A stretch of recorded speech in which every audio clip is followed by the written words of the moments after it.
የአላህ ባሮች ሆይ አላህ ያዛችሁን በመታዘዝ የከለከላችሁን በመከልከል ሁሌም በሁሉም ጉዳይ ላይ በሁሉም ቦታ ላይ ጌታ አላህን የሚገባውን ፍራቻ ፍሩት። ለአኼራችሁ ስንቅ ያዙ። ከስንቆች ሁሉ በላይ ስንቅ አላህን መፍራትን። ዱንያ የመጣ ነው ፎቅ ላይ ፎቅ ለመገንባት ብር ለመሰብሰብ ሀብት ለማካበት ሳይሆን በዋነኝነት ወደ ዱንያ የመጣ ነው ለአኼራ የሚሆን ስንቅ ይዞ ለመሄድ። የሰው ልጆች ሁሉ ብልህ አዋቂ አስተዋይ ማለት ነገ አላህ ዘንድ የሚያኮራውን መልካም ሥራ ሰርቶ ከዱንያ የሚወጣ ሰው ነው። የሞኝ ሞኝ ማለት ደግሞ ነገ አላህ ፊት የሚያዋርደው ቀብር ላይ እንዲሰቃይ የሚያደርገውን መጥፎ ሥራ በመስራት ጊዜውን ያባከነ ያቃጠለ ሰው ነው። በዱንያም ይሁን በአኼራ ደስታን ለማግኘት ሰላማዊ ሕይወትን ለመኖር ለሰው ልጆች ከሀብት ከገንዘብ በላይ የሚያስፈልገው ኢማንና መልካም ሥራ ነው። ጀነት የሚገባው በኢማንና በመልካም ሥራ ነው። ዱንያ ላይም የተረጋጋ ሕይወት ደስታ የበዛበት ሕይወት መኖር የሚቻለው በኢማንና በመልካም ሥራ ነው። ውጫዊ አካላችን ምግብ፣ ቀለብ፣ ልብስ እንደሚያስፈልገው ሁሉ ሩሓችን ውስጣችን ኢማን ያስፈልገዋል። የአላህ ፍራቻ ያስፈልገዋል። የአላህ ውዴታ ያስፈልገዋል። ደስተኛ ሆነን መኖር ምንችለውም ቀልባችን ይሄን ሲያገኝ ነው። መን ዐሚለ ሷሊሐን ሚን ዘከሪን አው ኡንሳ ወሁወ ሙእሚን ፈለኑሕየነሁ ሐያተን ጠይበህ ብሏል ጌታ አላህ። ወንድም ይሁን ሴት በአላህ ያመነ በአኼራ ያመነ በቁርአን ያመነ በነቢ ዓለይሂ ሰላቱ ወሰላም ያመነና መልካም ሥራን የሠራ ጥሩ ሕይወትን እናኖረዋለን ይላል። ጥሩ ሕይወት ማለት ደስታ የበዛበት ሕይወት ማለት የፈለጉትን የሚበሉበት የፈለጉትን የሚለብሱበት ሳይሆን ልብ የሚረጋጋበት ሐሳብና ጭንቀት የሚቀንስበት ሕይወት ማለት ነው።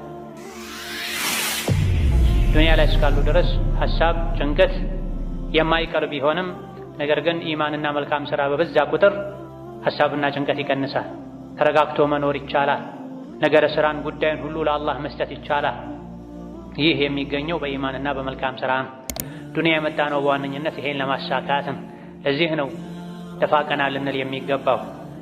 ኢማናችንን ልንጠብቅ፣ ውስጣችንን ልንፈትሽ፣ አላህን ተባረከ ወተዓላ በሁሉም ቦታ ልንፈራ፣ በየትኛውም ሰዓት ልሞት እችላለሁ ብለን ለሞት ሁሌ ልንዘጋጅ ይገባል።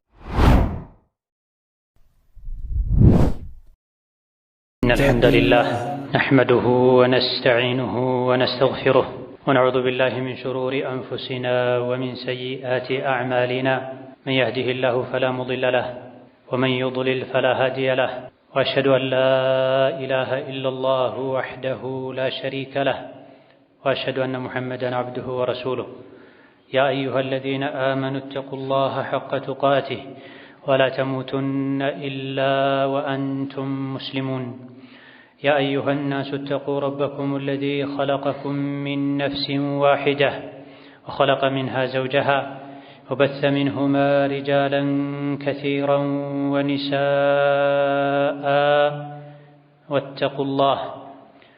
واتقوا الله الذي تساءلون به والأرحام إن الله كان عليكم رقيبا يا أيها الذين آمنوا اتقوا الله وقولوا قولا سديدا يصلح لكم أعمالكم ويغفر لكم ذنوبكم ومن يطع الله ورسوله فقد فاز فوزا عظيما أما بعد فإن أصدق الحديث كتاب الله وخير الهدي هدي محمد صلى الله عليه وعلى آله وأصحابه وسلم تسليما كثيرا وشر الأمور محدثاتها فإن كل محدثة بدعة وكل بدعة ضلالة وأوصيكم ونفسي بتقوى الله يا عباد الله فاتقوا الله تعالى حق التقوى يا الله باروچوي الله ያዛችሁን በመታዘዝ የከለከላችሁን በመከልከል ሁሌም በሁሉም ጉዳይ ላይ በሁሉም ቦታ ላይ ጌታ አላህን የሚገባውን ፍራቻ ፍሩት። ለአኼራችሁ ስንቅ ያዙ። ከስንቆች ሁሉ በላይ ስንቅ አላህን መፍራትን። ዱንያ የመጣ ነው ፎቅ ላይ ፎቅ ለመገንባት ብር ለመሰብሰብ ሀብት ለማካበት ሳይሆን በዋነኝነት ወደ ዱንያ የመጣ ነው ለአኼራ የሚሆን ስንቅ ይዞ ለመሄድ። የሰው ልጆች ሁሉ ብልህ አዋቂ አስተዋይ ማለት ነገ አላህ ዘንድ የሚያኮራውን መልካም ሥራ ሰርቶ ከዱንያ የሚወጣ ሰው ነው። የሞኝ ሞኝ ማለት ደግሞ ነገ አላህ ፊት የሚያዋርደው ቀብር ላይ እንዲሰቃይ የሚያደርገውን መጥፎ ሥራ በመስራት ጊዜውን ያባከነ ያቃጠለ ሰው ነው። በዱንያም ይሁን በአኼራ ደስታን ለማግኘት ሰላማዊ ሕይወትን ለመኖር ለሰው ልጆች ከሀብት ከገንዘብ በላይ የሚያስፈልገው ኢማንና መልካም ሥራ ነው። ጀነት የሚገባው በኢማንና በመልካም ሥራ ነው። ዱንያ ላይም የተረጋጋ ሕይወት ደስታ የበዛበት ሕይወት መኖር የሚቻለው በኢማንና በመልካም ሥራ ነው። ውጫዊ አካላችን ምግብ፣ ቀለብ፣ ልብስ እንደሚያስፈልገው ሁሉ ሩሓችን ውስጣችን ኢማን ያስፈልገዋል። የአላህ ፍራቻ ያስፈልገዋል። የአላህ ውዴታ ያስፈልገዋል። ደስተኛ ሆነን መኖር ምንችለውም ቀልባችን ይሄን ሲያገኝ ነው። መን ዐሚለ ሷሊሐን ሚን ዘከሪን አው ኡንሳ ወሁወ ሙእሚን ፈለኑሕየነሁ ሐያተን ጠይበህ ብሏል ጌታ አላህ። ወንድም ይሁን ሴት በአላህ ያመነ በአኼራ ያመነ በቁርአን ያመነ በነቢ ዓለይሂ ሰላቱ ወሰላም ያመነና መልካም ሥራን የሠራ ጥሩ ሕይወትን እናኖረዋለን ይላል። ጥሩ ሕይወት ማለት ደስታ የበዛበት ሕይወት ማለት የፈለጉትን የሚበሉበት የፈለጉትን የሚለብሱበት ሳይሆን ልብ የሚረጋጋበት ሐሳብና ጭንቀት የሚቀንስበት ሕይወት ማለት ነው። ታዲያ ዱንያ ላይ እስካሉ ድረስ ሐሳብ ጭንቀት የማይቀር ቢሆንም ነገር ግን ኢማንና መልካም ሥራ በበዛ ቁጥር ሐሳብና ጭንቀት ይቀንሳል። ተረጋግቶ መኖር ይቻላል። ነገረ ሥራን ጉዳይን ሁሉ ለአላህ መስጠት ይቻላል። ይህ የሚገኘው በኢማንና በመልካም ሥራ ነው። ዱንያ የመጣ ነው በዋነኝነት ይሄን ለማሳካት ነው። ለዚህ ነው ደፋ ቀና ልንል የሚገባው። ኢማናችንን ልንጠብቅ፣ ውስጣችንን ልንፈትሽ፣ አላህን ተባረከ ወተዓላ በሁሉም ቦታ ልንፈራ፣ በየትኛውም ሰዓት ልሞት እችላለሁ ብለን ለሞት ሁሌ ልንዘጋጅ ይገባናል። የኸይር ሥራ ገበያ ሜዳ ላይ ነው ያለነው። ባገኘነው አጋጣሚ ሁሉ ኸይር ሥራ ልንሰራ ልናበዛ፣ ኸይር ሥራ ላይ ልንፎካከር ልንሽቀዳደም ይገባናል። ስለ ዱንያ ሲናገር አላህ ተባረከ ወተዓላ ፈምሹ ፊ መናኪቢሃ ነው ያለው። ምድር ላይ ረጋ ብላችሁ የተራመዳችሁ ሪዝቃችሁን ፈልጉ። ስለ አኼራ ስለ መልካም ሥራ ስለ ዲን ሲሆን ግን ሳቢቁ ተናፈሱ ነው የተባልን። ለአኼራው ለዲኑ ፍጠኑ፣ ተሽቀዳደሙ፣ ለነገ አትበሉ። ነገ ልሞት እችላለሁ ብላችሁ ዛሬውኑ መስራት ያለባችሁን ሁሉ ስሩ፣ መተው ያለባችሁን መጥፎ ነገር ሁሉ ተው ተብለናል። እና በፊት ለፊታችን እጅግ በጣም ትልቅ የኸይር ሥራ ገበያ የመጣ ነው። የጾም ወር። ጾም በራሱ የእስላም አንድ ሩክን ነው፣ ትልቅ ማዕዘንና መሰረት ነው። ዓመቱን ሙሉ የሶላት ሰዓትን ጠብቀን እንደምንሰግደው ረመዳንን በዓመት አንዴ ሲመጣ በዛ ልክ እንደ ሶላት በጉጉት ጠብቀን አደቡን፣ ስርዓቱን፣ ሐቁን ጠብቀን ልንጾም ይገባናል። ጾም የእስላም መሰረት ነው። ከትልልቅ ወደ አላህ ከሚያቃርቡ መልካም ሥራዎች መሃል አንዱ ነው። የሙእምንነት መገለጫ ነው። የታዛዥነት ምልክት ነው። የረመዳንን ጾም ጓግቶ ጠብቆ አክብሮ መጾም አላህ ያከበረውን የረመዳንን ወር በዒባዳ ያከበረ ነገ ይከብራል አላህ ዘንድ። አላህ ያከበረውን የረመዳንን ወር ቸላ ያለ የናቀ ሐቁን ያልጠበቀ ነገ አላህ ዘንድ ይናቃል። ረመዳንን ያከበረ በዒባዳ በጣዓ አላህን በመታዘዝ ሐቁን በመጠበቅ ረመዳንን ያከበረ ሰው ነገ አላህ ዘንድ ይከብራል። ሽልማቱ ጀነት ይሆናል። አላህ ያከበረውን ውስጡ ላይ ብዙ ኸይሮችን ያሰፈረበትን ረመዳን ቸላ ያለ በሚገባ ሐቁን ያልጠበቀ በዒባዳ ያላከበረው ነገ አይከብርም፣ ይናቃል። አላህ ተባረከ ወተዓላ በኢማን ስም ጠርቶ ጾምን ጹሙ ብሎ አዞናል። ያ አዩሃ አለዚነ አመኑ ኩቲበ ዐለይኩሙ ሲያሙ ከማ ኩቲበ ዐለ አለዚነ ሚን ቀብሊኩም ለዐለኩም ተተቁን።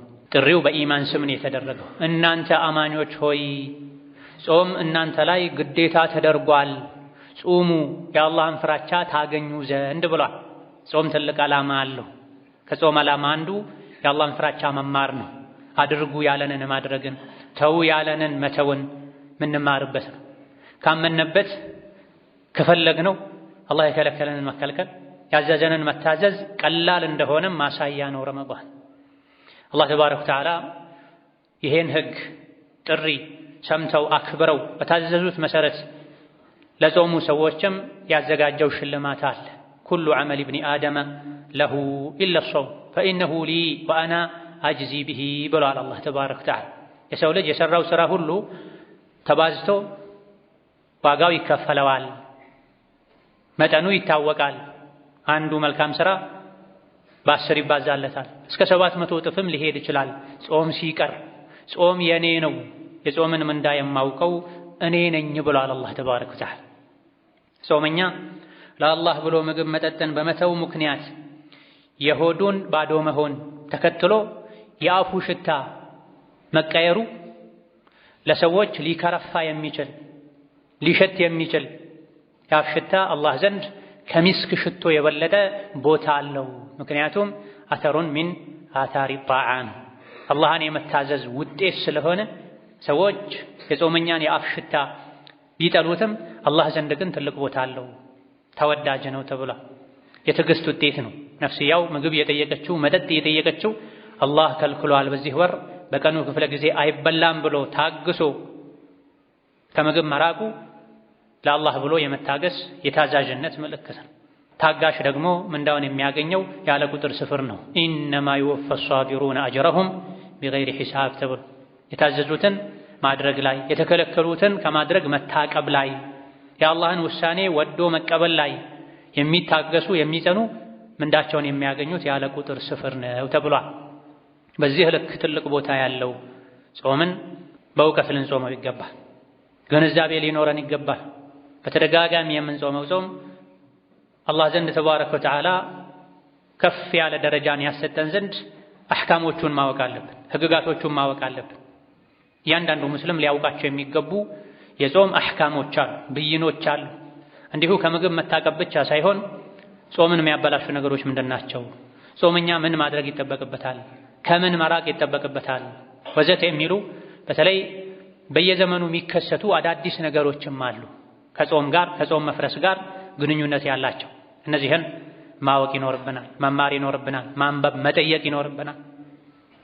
ስንትና ስንት ጾመኛ አለ ለስሙ ጾም ያለሁ የሚል አላህ ዘንድ ግን ጾመኛ ተብሎ ማይመዘገብ ተብሏል። ከጾሙ የሚያተርፈው ረሃብና ድካም ብቻ ይሆናል ተብሏል። ጾም ትልቅ መድረሳ ነው፣ ትምህርት ቤትም ራስን የሚያንጹበት ራስን የሚፈትሹበት መልካምን ነገር የሚለማመዱበት አላህ ተባረከ ወተዓላ ለሰው ልጆች ያዘጋጀው ትምህርት ቤት ነው። ሕይወታችን ላይ የሚያስፈልጉን ብዙ ነገሮች አሉ። እነዚህ ሕይወታችን ላይ የሚያስፈልጉን ቁም ነገሮችን ጠቃሚ ነገሮችን የምናገኘው አንድም ከጾም መድረሳ ነው፣ ከጾም ትምህርት ቤትም የትዕግስት ትምህርትን፣ የአማናን ታማኝ የመሆንን አደራ የመጠበቅን ትምህርትን አንድ የምናገኘው ከጾም።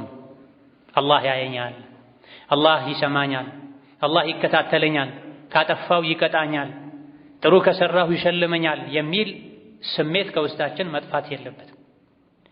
በገሃድም በሚስጥር አላህን እንድንፈራ ታዘና።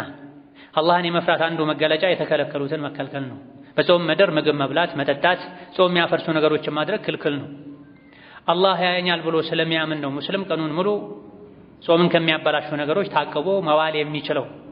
ይሄ ደግሞ ጾም ላይ ብቻ ሳይሆን ሁሌም ከኛ ጋር አብሮ ሊቆይ የሚገባው ባህሪ ነው። ታማኝነት፣ አደራን መጠበቅ። ጾም አደራ ነው፣ ሶላት አደራ ነው፣ ሐጅ አደራ ነው፣ የሴት ልጅ ሒጃብ አደራ ነው፣ ራስን ከሐራም መጠበቅ፣ ሰውነትን መጠበቅ አደራ ነው። ስለነዚህ ሁሉ አማናዎች፣ አደራዎች ነገ አላህ ፊቱ አቁሞ ይጠይቀናል።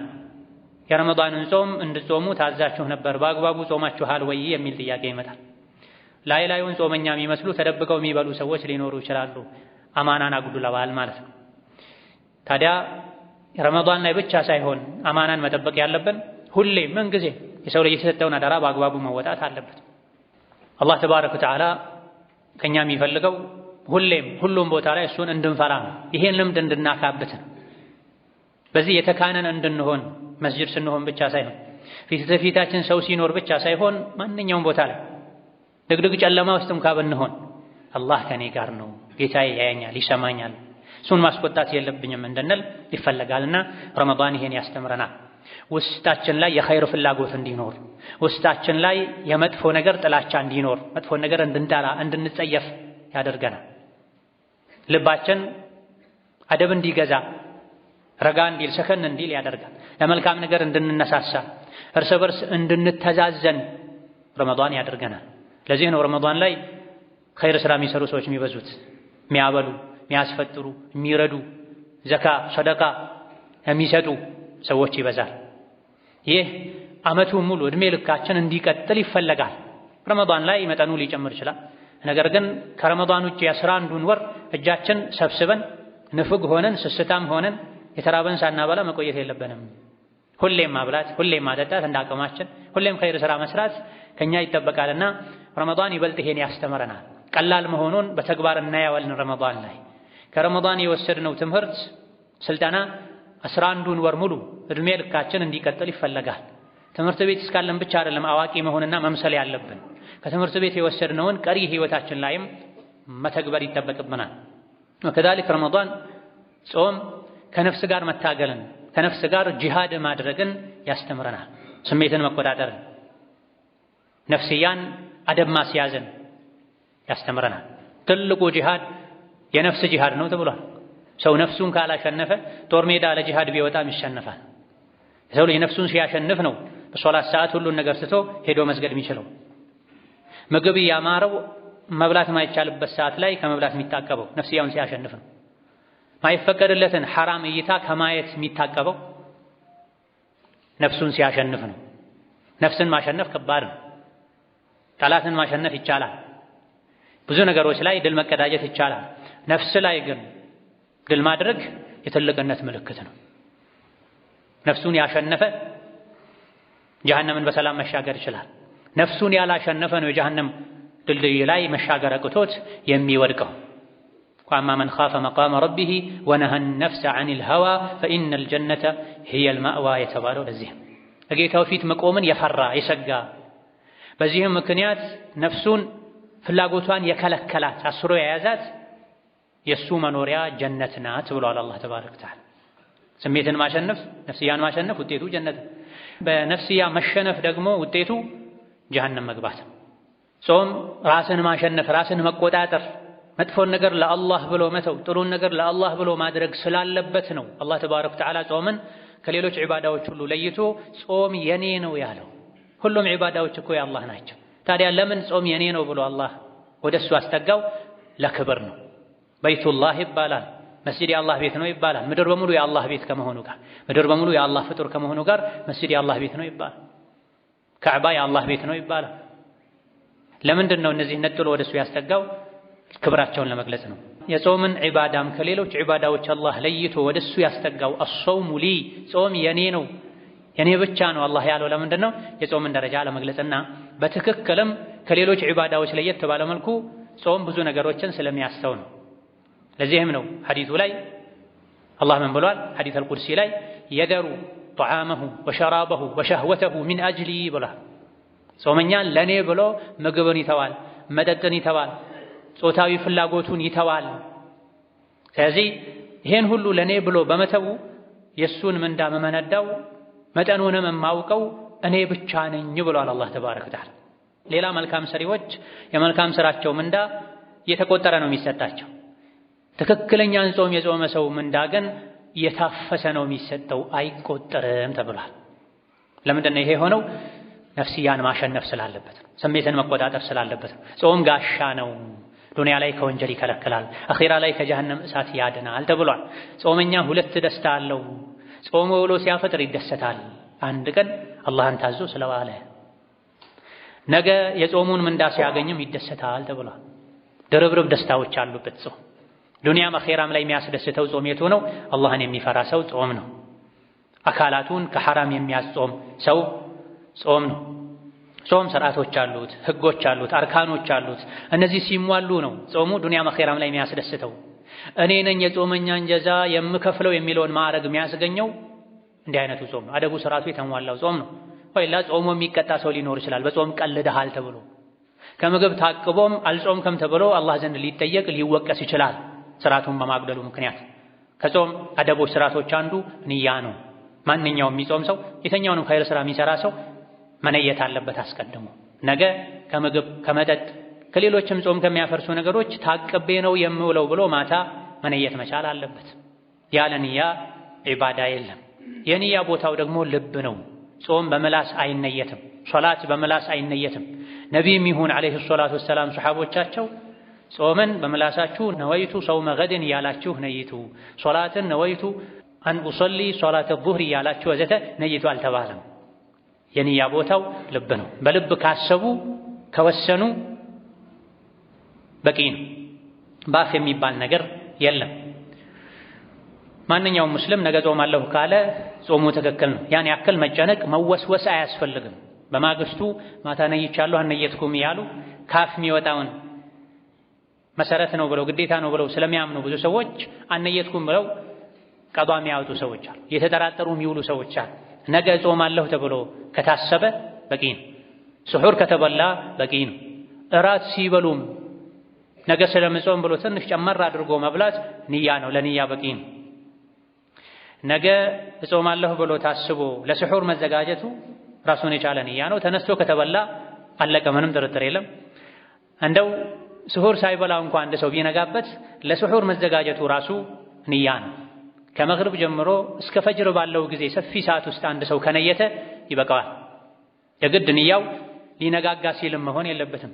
ከነየቱ በኋላ ምግብ መብላትም ንያውን አያበላሸውም። ማደስ አለብኝ አይባልም። አንድ ሰው ነይቶ ቢተኛ ድጋሜ ተነስቶ ውሃ ቢጠጣ ፈጅር አዛን እስካላለ ድረስ መብቱ። ከተነየተ በኋላ ጾም የሚያበላሽን ነገር ማድረግ ንያውን አያበላሸውም። ከመግሪብ እስከ ፈጅር አካባቢ ድረስ ባለው ሰፊ ጊዜ ውስጥ የሆነ ሰዓት ላይ ነገ ጾማለሁ ካሉ በቂ ነው። ከፈጅር በፊት ግን መነየቱ ግዴታ ነው። ነቢዩ ዓለይሂ ሰላቱ ወሰላም መን ለም ዩበይት ሲያመ ሚነ ሌይሊ ፈላ ሲያመ ለሁ ብለዋል። ማታ ነይቶ ያላደረ ሰው ጾም የለውም ብለዋል። ሱና ጾም ነው ከነጋ በኋላ መነየት የሚቻለው። ፈርድ ጾም ግን ሳይነጋ በፊት ከፈጅር አዛን በፊት መነየቱ አስፈላጊና ግዴታ ነው። ጾም ለሕፃንም ለአዋቂም ነው የተደነገገው። አዋቂዎች በግዴታነት ይጾማሉ። ሕፃናት 7 ዓመትን ጨርሰው 8 ዓመት ከገቡበት ጊዜ ጀምሮ 8ኛውን ዓመታቸውን ከያዙበት ጊዜ ጀምሮ ወላጆቻቸው ጾሙ ብለው ሊያዟቸው ይገባል፣ ሊያለማምዷቸው ይገባል። ጾም እንደ ሶላት ነው። ነቢዩ ዓለይሂ ሰላቱ ወሰላም ሙሩ አብናአኩም ቢሶላቲ ሊሰብዒን፣ ልጆቻችሁ 7 ዓመት ሲሞላቸው ሶላት እንዲሰግዱ እዘዟቸው ብለዋል።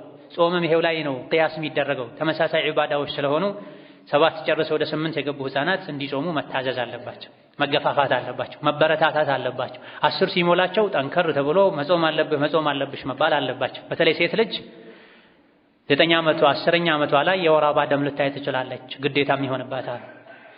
ሕፃናት ለአካለ መጠን መድረሳቸው የወር አበባ ደም ሴት ልጅ በማየቷ የዘር ፈሳሽ በመውጣት ከአፍረተ ገላ ዙሪያ ከርዳዳ ፀጉር በመብቀል ለአካለ መጠን መድረሳቸው ከተረጋገጠ 15 ዓመት ባይሞላቸው ጾሙ ተብለው ይታዘዛል።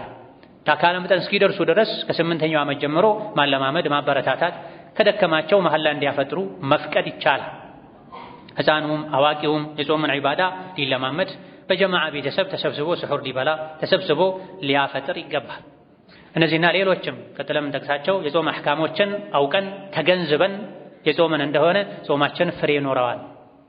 እዚህ ዱንያ ላይም ያስተካክለናል። ትልቅ አማና ተሸክሜ ነው ያለሁት፣ የጾም አማናን አደራን፣ ለሰማይ ለምድር ለጋራዎች የከበደ የዲን ኃላፊነት ነው የተወጣሁ ያለሁት የሚል ስሜት ይሰማናል። እነዚህና ሌሎችንም አሕካሞችን ካላወቀን ግን የምግብ ለውጥ ብቻ ነው የሚመስላቸው ሰዎች። ስሑር ላይ በደንብ ይበላሉ፣ ቀኑን ሙሉ አይበሉም፣ መግሪብ ላይ ይክሳሉ፣ አለቀ። የምግብ ለውጥ ብቻ የሚደረግበት ወር ሳይሆን የዒባዳ ወር ነው። ከባድ ኃላፊነት ውስጥ የምንገባበት ወር ነው። ይህን ከባድ ኃላፊነት በአግባቡ የተወጣ ሲራጥን በሰላም ያልፋል። ጀነት ላይ ዕድሜ ልኩን የተደሰተ ይበላል። ሁሌ በጀነት ምግብ ያፈጥራል። እዚህ ግን ያጎደለ አኺራው ይጎድልበታልና የጾምን፣ የሶላትን፣ የዘካን ሌሎችንም የአርካነል ኢስላም ኃላፊነቶችን ዒባዳዎችን እውቀት ላይ ተመስርተን በጥንቃቄ ልናከናውን ይገባናል። أقول قولي هذا وأستغفر الله لي ولكم ولسائر المسلمين من كل ذنب وخطيئة فاستغفروه إنه هو الغفور الرحيم والبر الكريم. الحمد لله على إحسانه والشكر له على توفيقه وامتنانه، وأشهد أن لا إله إلا الله وحده لا شريك له تعظيما لشأنه، وأشهد أن محمدا عبده ورسوله الداعي إلى رضوانه صلى الله عليه وعلى آله وأصحابه وإخوانه وسلم تسليما كثيرا. أما بعد، كصوم عدباندو فتنو ما افترن ጾመኛ ለአላህ ብሎ የተከለከለውን ተከልክሎ ጾሞ እንደዋለ አዳን እንደሰማ ፈጥኖ ማፍጠር አለበት። አላህ እኛን ማስራብ አይደለም የሚፈልገው፣ ታዛዥነታችንን ማሳየት ነውና አላህ የሚፈልገው። የመግሪብ አዳን እንደተሰማ ፀሐይ መጥለቁ እንደተረጋገጠ መዘግየት፣ ከመብላት ከመጠጣት እህል ከመቅመስ መዘግየት የተወገዘ ነው። ፀሐይ መጥለቁ የመግሪብ አዳን መሰማቱ ሳይረጋገጥ ፈጥኖ ማፍጠር የተወገዘ ነው። ፀሐይ መጥለቁ አስተማማኝ በሆነ መንገድ ከተረጋገጠ ታማኝ ሙእዝን አዳን ካለ ፀሐይ መጥለቁ በሌላም መንገድ ከታወቀ ፈጥኖ ማፍጠር ሱና ነው፣ ተወዳጅ ነው፣ አጅር ያስገኛል። ኡመቴ የኔ ህዝብ የኔ ተከታዮች ፈጥነው እስካፈጠሩ ድረስ ስሑርን እስካዘገዩ ድረስ መልካም ሁኔታ ላይ ነው የሚሆኑት ብላ። በተቃራኒው ስሑርን መተው ኢፍጣርን ማዘግየት መልካምነትን ይቀንሳል። ብሉ ስንባል መብላቱ፣ አቁሙ ስንባል ማቆሙ አላህ ዘንድ ተባረከ ወተዓላ የሚፈለግ የእኛን ታዛዥነት የሚገልጽ ነው። ነግቶ ሳለ ያልነጋ መስሎት የበላ የጠጣ ሰው ምንም የለበትም። መንጋቱን አዳን አልፈጅር የፈጅር አዳን መባሉ እንዳረጋገጠ ወዲያው መታቀብ አለበት እንጂ ረስቶ ከነጋ በኋላ ያልነጋ መስሎት ተሳስቶ የበላ ሰው ቀኑን የበላህ ዋል ሌላ ጊዜ ቀዷ አውጣ ይባላል። በመሰረቱ ሌሊት መስሎት ፈጅር አዳን ያላለ መስሎት የበላ ሰው እንዳወቀ መታቀብ ነው ያለበት። ከዛ በኋላ ቀኑን ጾሞ መዋል ይችላል፣ ቀዷ ማውጣትም አይጠበቅበትም። ነገር ግን መጨናነቅ እንዳይኖር ውሃ ለመጠጣት ለመቁመጥመጥ በቂ የሚሆን ሰዓትን አስተርፎ መብላቱ በላጭ ነው። ስሑርን እኩለ ሌሊት ላይ 8 ሰዓት ላይ ቀደም ብሎ መብላትም የተወገዘ ነው። ስሑር የሚባለውም ሰሐር ከሚለው ከወቅቱ ጋር የተያያዘ ነው።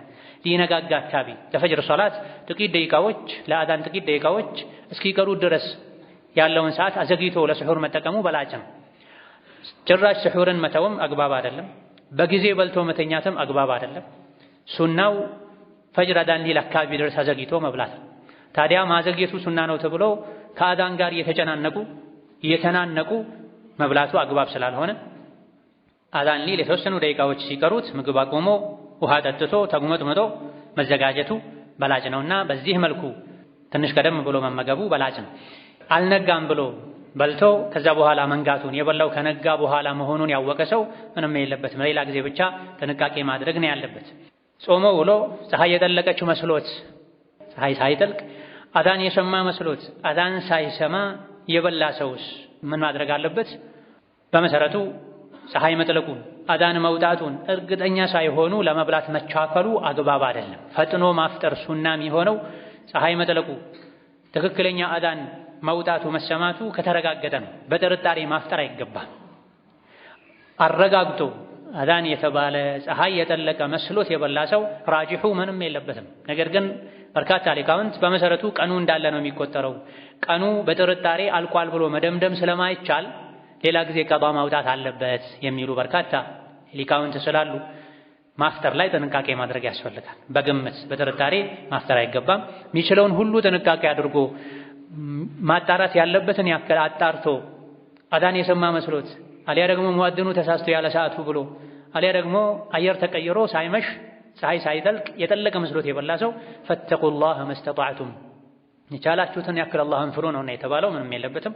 ቀሪ ሰዓቱን ብቻ ደቂቃዎች ካሉ ካወቀ ፀሐይ እንዳልጠለቀ ከተረጋገጠ ቀሪ ሰዓቶችን ሰከንዶችን ቢሆኑ ከምግብ መታቀብ ነው የሚጠበቅበት። ስሑርን በተመለከተ አዳን እየሰሙ የሚበሉ ሰዎች አሉ። አዳን እየተሰማ አይበላም። ምክንያቱም አላህ ተባረከ ወተዓላ ወኩሉ ወሽረቡ ሐታ የተበየነ ለኩሙል ኸይጡል አብየዱ ሚነል ኸይጢል አስወዲ ብሏል። አዳን ጎህ የመቅደድ የመንጋት ምልክት ነው። ሰዓቱን ጠብቆ አዳን እንደሚል ከተረጋገጠ ሙአዝኑ አዳን እንደሰሙ አፍ ላይ ያለውን ሁሉ መትፋት ግዴታ ነው። መብላት ምናበቃበት ገደብ ነው አዳን። በሰዓቱ አዳን እንደሚል ከተረጋገጠ አዳን እየሰሙ መብላት፣ አዲስ አንስቶ መጉረስ፣ ያኘኩትን መዋጥ አይገባም። ሙአዝኑ ለጥንቃቄ ብሎ 4 ደቂቃ 5 ደቂቃ ቀደም ብሎ አዳን ይላል ከተባለ ነው ያኘኩትን አፍ ውስጥ የያዙትን መዋጥ የሚቻል። በዚህ ልክ መጠጋጋትም አግባብ አይደለም። ጾም ትልቅ ዒባዳ ነው፣ ጥንቃቄ ያስፈልገዋል። ዳር ድንበር አጥር ሊኖረው ይገባል። እርግጠኛ ሆኜ ተረጋግቼ እንድጾም በፈጅር አዳንና ስሑር በምበላበት መሃል ነፃ ሆኜ አፌ ላይ ያዝኩትን ምውጥበት፣ ምጉመጠመጥበት፣ ውሃ መጠጣበት ሰዓት ሊኖረኝ ይገባል ተብሎ መጠንቀቅ ያስፈልጋል። በዚህ መልክ አለመጠንቀቅ አዳን እየሰሙ እንዲበሉ ያደርጋቸዋል ሰዎችን። አንዳንዶች ደግሞ አዳን እያለ እጃችሁ ላይ ያለን ምግብ ቀጥሉ ብሉ የሚል ሐዲስ አለን በማለት ሐዲሱን አስፍተው ተረተውት የሚያደርጉ ሰዎች አሉ። ይህ የሚባለው ሙእዚኑ ለጥንቃቄ የተወሰኑ ደቂቃዎችን ቀደም ብሎ አዳን ሚል ከሆነ ነው እንጂ አዳን ከተሰማ ምግብ ማቆም ግዴታ ነው። ሙእዚኑ በሰዓቱ እንደሚል ያወቀ አዳን እየሰማ ዝም ብሎ የሚበላ ሰው ጾሙ ይበላሻል። ያን ቀን ቀዷ ማውጣት ይኖርበታል። ሌላው ከጾም ጋር በተያያዘ ወሳኝ ከሚባሉ አደቦች አንዱ ስርዓቶች አንዱ መታወቅ ያለበት ጾመኛ መሆኑን ረስቶ የበላ ሰው የጠጣ ሰው ምንም የለበትም። እንዳስታወሰ ማቆም ብቻ ነው የሚጠበቅበት። ረስቼ በልቻለሁና ቀኑን ሙሉ ስበላ ውላለሁኝ ሌላ ጊዜ ቀዷ አወጣለሁኝ አይባል። ነብዩ አለይሂ ሰላቱ ወሰላም ጾመኛ ሆኖ ረስቶ የበላ ሰው ያበላው ያጠጣው አላህ ነው። መርሳቱን ሲያስታውስ መብላት መጠጣቱን አቁሞ ጾሙን ይቀጥል ብላ። ስለዚህ ጾመኛ መሆኑን በተለይ የመጀመሪያ ቀናቶች ላይ ሰው ሊረሳ ይችላልና ረስቶ የበላ የጠጣ ሰው እንዳስታወሰ ብቻ መታቀብ አለበት እንጂ ጾም ፈርሷል አይባልም። ጾመኛ መሆኑን ረስቶ የሚበላን ሰው ስናይ ማስታወስ ግዴታችን ነው። ለዘብ ብለን በሕክማ በጥበብ በእርጋታ ወንድሜ ረስተህ ነው ወይ እህቴ ረስተሽ ነው ወይ ጾም እኮ ነው ብሎ ማስታወስ ግዴታ ዋጅብ ነው። በመልካም ማዘዝ ከመጥፎ መከልከል ውስጥ ይካተታል። ነገር ግን መጮህ፣ መሳደብ፣ ኃይል መጠቀም አይገባም። ዑዝር ሊኖረው ይችላል። ታማሚ ሊሆን ይችላል። ረስቶ ሊሆን ይችላል። የወር አበባ ደም ላይ የወሊድ ደም ላይ ያለች ሴት ልትሆን ትችላለች። ስለዚህ በጾም ምድር ሲበላ ካየን አንድን ሰው በለዘብተኝነት በመጠየቅ መልኩ ማስታወስ ይጠበቅብናል። አይቶ እንዳላየ ማለፍም አይገባም። መጥፎ ነገር ማስወገድ ግዴታ ስለሆነ ምንም ዑዝር ሳይኖረው አውቆ ሆን ብሎ በጠራራ ፀሐይ የሚበላን ሰው ጠንከር ብሎ መናገር ይቻላል። አላህን ፍራ ማለት ይቻላል። ህግ ሸሪዓ ካለ ምግቡን በጉልበት ማስቆም እንደዚህ አይነቱን ሰው ማሳሰርም ጭምር ይቻላል። ጤነኛ የሆነ ሰው ረስቶ ሳይሆን ዑዝር ሳይኖረው አላህን የሚዳፈር የረመዳንን ክብር የሚነካን ሰው ማስቆም አቅም ያላቸው ሰዎች ላይ ግዴታ ነው። አቅም የሌለው ሰው በጸባይ መምከር፣ ቢበዛ እንዲህ አይነቱ ሰው ላይ የግል እርምጃ መውሰድ ነው የሚጠበቅበት። የግል እርምጃው ምንድነው? አንተ አላህን ማትፈራ ሸሪዓን ምትንቅ ካንተ ጋር ሁለተኛ ግንኙነት አይኖረኝም ብሎ ለአላህ ብሎ እንዲህ አይነቱን ሰው መራቅ ይገባል። መቼ? ካስተማሩት በኋላ በድርቅና እምቢ ብሎ ረመዳን እንደሚዳፈር ከታወቀ። ሌላውና ወሳኙ ከጾም ጋር ተያያዥ የሆነ ሁሉም ሊያውቀው የሚገባ ጉዳይ ጾም የሚያፈርሱ ነገሮች መታወቅ አለባቸው። እያንዳንዱ ጾመኛ ጾም የሚያፈርሱ ነገሮችን ማወቅ ግዴታ ይሆንበታል። ጾም የሚያፈርሱ ነገሮችን ካላወቀ ጾመኛ ሆኖ መዋሉን እርግጠኛ መሆን አይችልም። ምግብና መጠጥን መራቅ ብቻ አይደለም ጾመኛ የሚያስብለው፣ ሌሎች ጾም የሚያፈርሱ ነገሮች አሉና እነዚህን አንድ በአንድ አውቆ እነዚህን አለማድረጉን ሲያረጋግጥ ነው ጾመኛ የሚባለውና ልክ ስማችንን የአባት የአያታችንን ስም እንደምናውቀው ጾም የሚያፈርሱ ነገሮችን ማወቅ አለብን። የራሳችንን ስም የወላጃችንን ስም እንደምናውቀው ሶላት የሚያበላሹ ነገሮችን ማወቅ አለብን። ካልሆነ በትክክል የታዘዝነውን መፈጸማችንን እርግጠኛ መሆን አንችልም። ጾምን የሚያፈርሱ ነገሮች በዋነኝነት አንደኛ ማንኛውም በአፍ ወይም በአፍንጫ ወደ ሆድ ውስጥ የሚገባ ነገር ነው።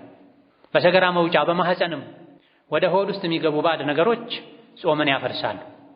ወከዛሊክ ሆን ብሎ ማስመለስ ፈልጎ ማስመለስ ጾምን እንደሚያፈርስ የሚያሳዩ ሐዲሶች አሉ።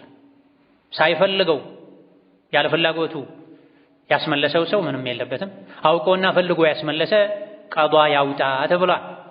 ስለዚህ ጾማችን በትውከት እንዳይፈርስ ጥንቃቄ ማድረግ ያስፈልጋል። ወከዛሊክ የተቃራኒ ጾታ ግንኙነት በጾም ሰዓት በቀኑ ክፍለ ጊዜ ፈጅር አዛን ካለበት ሰዓት ጀምሮ እስከ መግሪብ ባለው ጊዜ ውስጥ የግብረ ሥጋ ግንኙነት ማድረግ ጾምን ያፈርሳል።